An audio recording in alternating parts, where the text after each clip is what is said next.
Hey friends, we are almost at the end of our story, Charlotte's Web. So this is chapter 21 and it is called Last Day. So I'm thinking about, wonder what is the last day? Is it the last day of maybe the fair, right? Because remember they're at the fair, the earlier chapter. Charlotte laid her egg sac and is going to have her babies next spring. And then Wilbur won his special award in the last chapter. So now we're going to see what will happen next. So Charlotte and Wilbur were alone. The families had gone to look for Fern. Templeton was asleep. Wilbur lay resting after the excitement and strain of the ceremony. His medal still hung from his neck. By looking out of the corner of his eye, he could see it.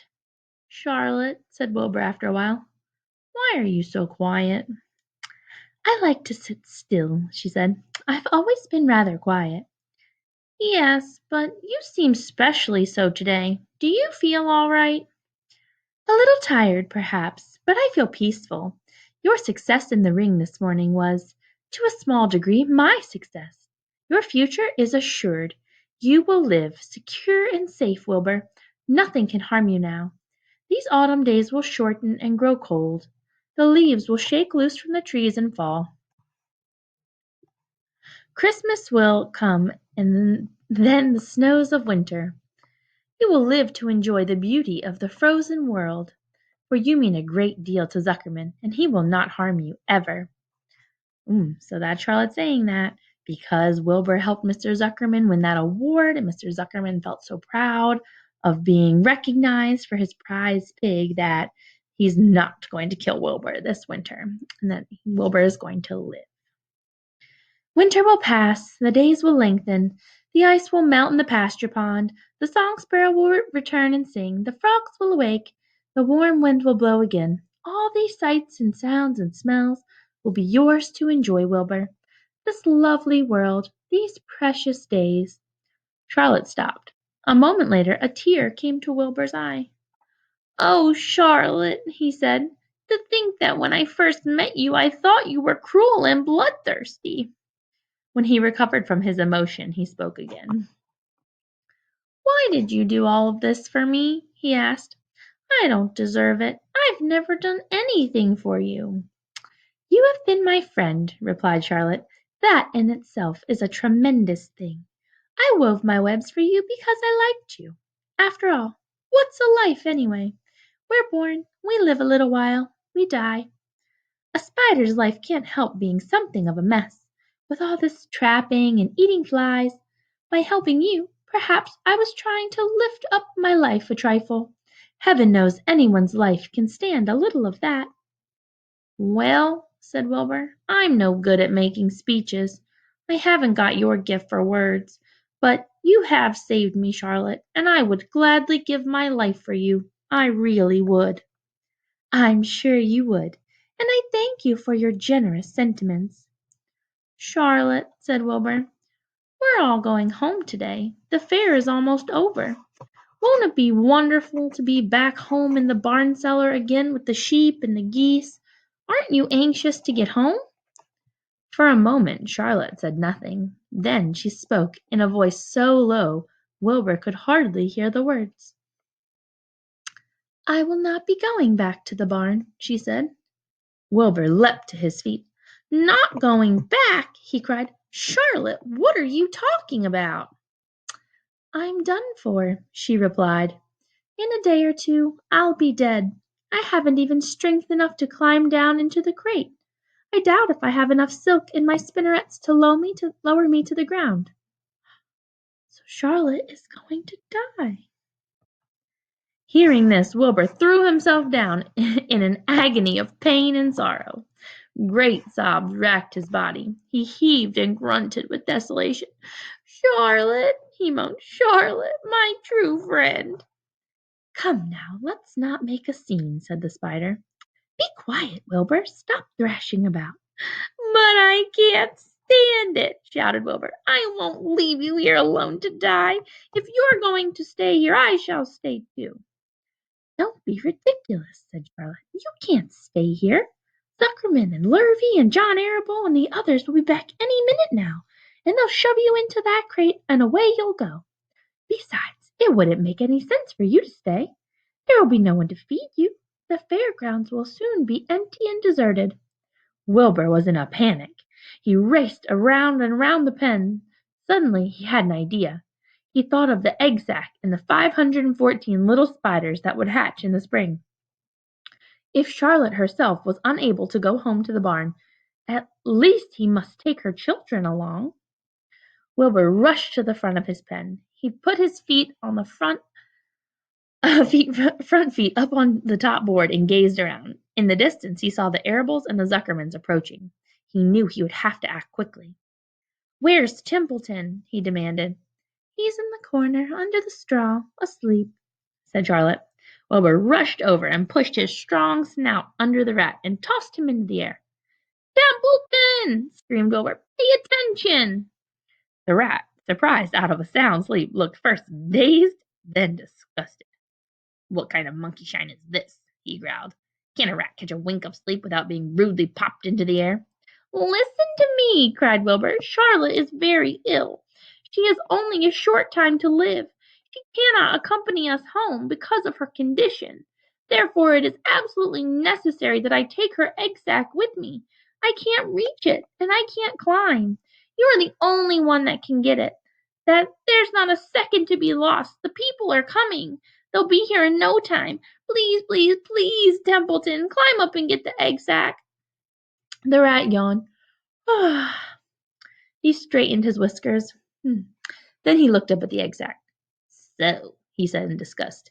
"So it's old Templeton to the rescue again, is it? Templeton do this, Templeton do that. Templeton, please run down to the dump and get me a magazine clipping.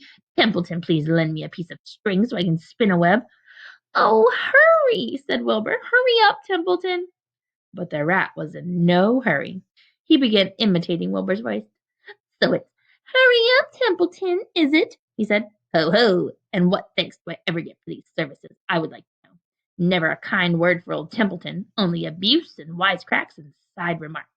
Never a kind word for a rat."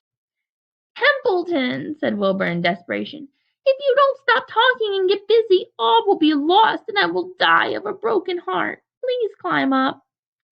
Templeton lay back in the straw. Lazily he placed his forepaws behind his head and crossed his knees in an attitude of complete relaxation. "Die of a broken heart," he mimicked. "How touching. My, I notice that it's always me you come to when in trouble, but I've never heard of anyone's heart breaking on my account. Oh no, who cares anything about old Templeton?" "Get up!" screamed Wilbur. "Stop acting like a spoiled child." Templeton grinned and lay still. "Who made trip after trip to the dump?" he asked. "Why, it was old Templeton. Who saved Charlotte's life by scaring that Arable boy away with a rotten goose egg? Bless my soul, I believe it was old Templeton. Who bit your tail and got you back on your feet this morning after you had fainted in front of the crowd? Old Templeton. Has it ever occurred to you that I'm sick of running errands and doing favors? What do you think I am, anyway? A rat of all work?" Wilbur was desperate. The people were coming, and the rat was failing him. Suddenly he remembered Templeton's fondness for food. "Templeton," he said, "I will make you a solemn promise. Get Charlotte's egg sack for me, and from now on I will let you eat first when Lurvy slops me. I will let you have your choice of everything in the trough, and I won't touch a thing until you're through." The rat sat up. "You mean that?" he said. "I promise. I cross my heart." "All right, it's a deal," said the rat. He walked to the wall and started to climb. His stomach was still swollen from last night's gorge. Groaning and complaining, he pulled himself slowly to the ceiling. He crept along till he reached the egg sack. Charlotte had moved aside for him. She was dying, but she still had enough strength to move a little. Then Templeton bared his long ugly teeth and began snipping the threads that fastened the sack to the ceiling. Wilbur watched from below. My illustration. There's Templeton climbing up in there. Charlotte's little egg sack. Can you believe in that small little egg sack? There's like 1,400, 1,400 eggs, 1,500 eggs. It's crazy. "Use extreme care," he said. "I don't want a single one of those eggs harmed." Stuff thickets in my mouth, complained the rat. It's worse than caramel candy. But Templeton worked away at the job and managed to cut the sack adrift and carry it to the ground where he dropped it in front of Wilbur. Wilbur heaved a great sigh of relief. Oh, thank you, Templeton, he said. I will never forget this as long as I live. Neither will I, said the rat, picking his teeth. I feel as though I'd eaten a spool of thread. Well, home we go. So again, notice thinking about Templeton's character traits. Does he do anything just to be nice and kind and help the people he lives with in the barn? Mm-mm. Nope. He only decided to help once Wilbur offered him something that he wanted. He's being pretty selfish here. But the reason, why do you think he's doing that? Why was his reason for, what did he say? Yeah, he doesn't feel like he ever gets recognized, that he always is helping, but no, everyone just has mean things to say about him. And that's why he doesn't feel like he should help anymore, because no one's ever very nice to him. So I'm like, think. If he did things, was a little nicer to people, maybe then people would be nicer to him. Maybe that's the problem. Let's see. Right here. Templeton crept into the crate and buried himself in the straw. He got out of sight just in time. Lurvy and John Arable and Mr. Zuckerman came along at that moment, followed by Mrs. Arable and Mrs. Zuckerman and Avery and Fern. Wilbur had already decided how he would carry the egg sack. There was only one way possible. He carefully took the little bundle in his mouth and held it there on top of his tongue. He remembered what Charlotte had told him, that the sack was waterproof and strong. It felt funny on his tongue and made him drool a bit, and of course he couldn't say anything. But as he was being shoved into the crate, he looked up at Charlotte and gave her a wink.